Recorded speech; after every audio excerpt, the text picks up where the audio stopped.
লালমনিরহাটে তিস্তার পানি বিপদসীমার 7 সেন্টিমিটার ওপর দিয়ে বইছে, ফলে নিম্নাঞ্চলে দেখা দিয়েছে বন্যা। অন্যদিকে চাঁপাইনবাবগঞ্জে পদ্মার পানির স্তর সতর্ক সীমা অতিক্রম করেছে, প্লাবিত হয়েছে নিম্নাঞ্চল। বান্ডেল থাকলে প্রতি সেনমানিতে টাকা বাঁচবে। বিকাশ সেনমানি বান্ডিল কিনে জিতুন প্রতি লেনদেনে। ভারী বর্ষণ ও উজান থেকে নেমে আসা ঢলের কারণে তিস্তার পানি দ্রুত বাড়ছে। পানির চাপ অব্যাহত থাকায় এরই মধ্যে নিম্নাঞ্চলের বাড়িঘরে পানি ঢুকেছে, তলিয়ে গেছে ফসলি জমি, ভেসে গেছে মাছের ঘের। এই অবস্থায় স্থানীয় বাসিন্দাদের সতর্ক থাকতে বলা হয়েছে। আগামী কয়েকদিন এই অঞ্চলে ভারী বর্ষণের পূর্বাভাস রয়েছে। এদিকে চাঁপাইনবাবগঞ্জের সকাল থেকে ভারী বৃষ্টি অব্যাহত থাকায় বেড়েছে পদ্মার পানি। পানিবন্দী হয়ে পড়েছে চরাঞ্চলের 10,000-এর বেশি মানুষ। প্লাবিত এলাকায় ত্রাণ তৎপরতা শুরু করেছে প্রশাসন।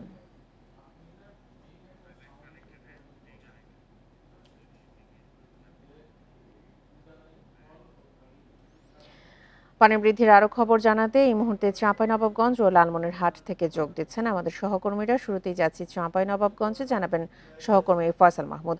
ফয়সাল, চাঁপাইনবাবগঞ্জে পানি বৃদ্ধির ফলে কি অবস্থা দেখতে পাচ্ছেন, আর সাধারণ মানুষের ভোগান্তি কেমন, আর পানি উন্নয়ন বোর্ড থেকে কবে নাগাদ পানি কমবে বলে জানানো হয়েছে?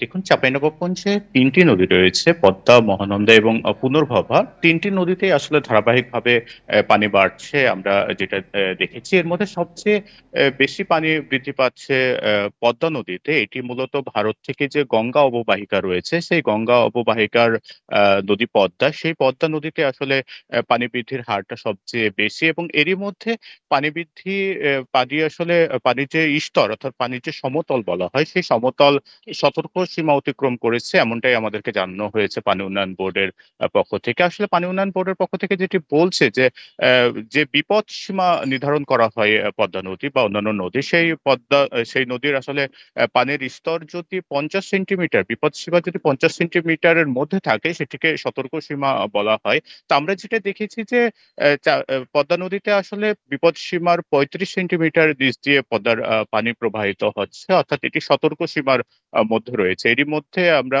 যেটা দেখেছি যে চাঁপাইনবাবগঞ্জ সদর এবং শিবগঞ্জ উপজেলার বিস্তীর্ণ অঞ্চল প্লাবিত হয়েছে, যেগুলো নিম্নাঞ্চল হিসাবে পরিচিত। এর মধ্যে 10,000-এর অধিক পরিবার আসলে পানিবন্দী হয়ে পড়েছে 8টি ইউনিয়নে।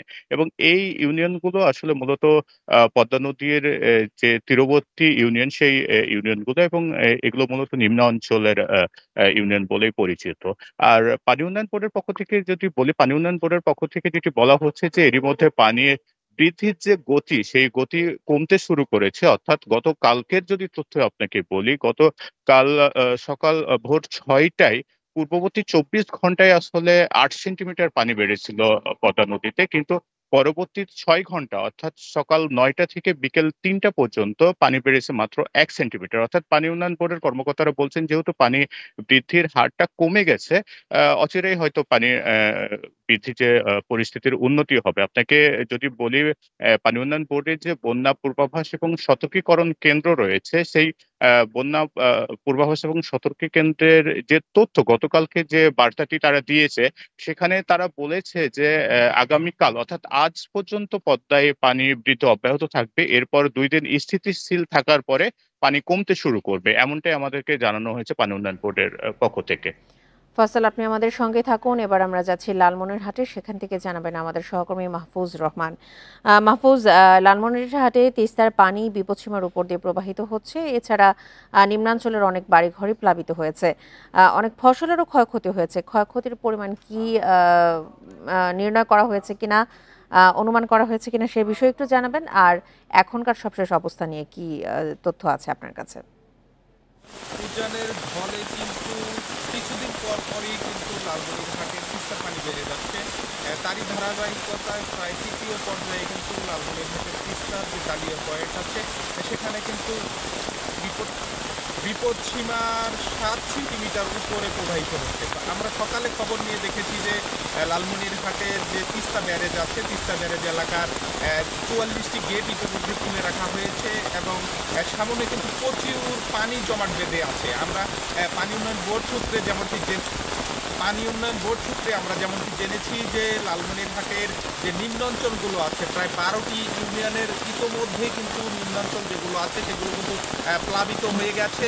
আমরা সাধারণ মানুষের সাথে সকালবেলা কথা মাহফুজ, আমরা দেখতে পাচ্ছি সেখানে ভারী বর্ষণ হচ্ছে। আপনি তথ্য সংগ্রহ করতে থাকুন, পরবর্তীতে আমরা আবারও আপনার সঙ্গে যোগাযোগ করব। লালমনিরহাট এবং চাঁপাইনবাবগঞ্জ থেকে পানি বৃদ্ধির সবশেষ তথ্য নিয়ে জানাচ্ছিলেন আমাদের সহকর্মীরা।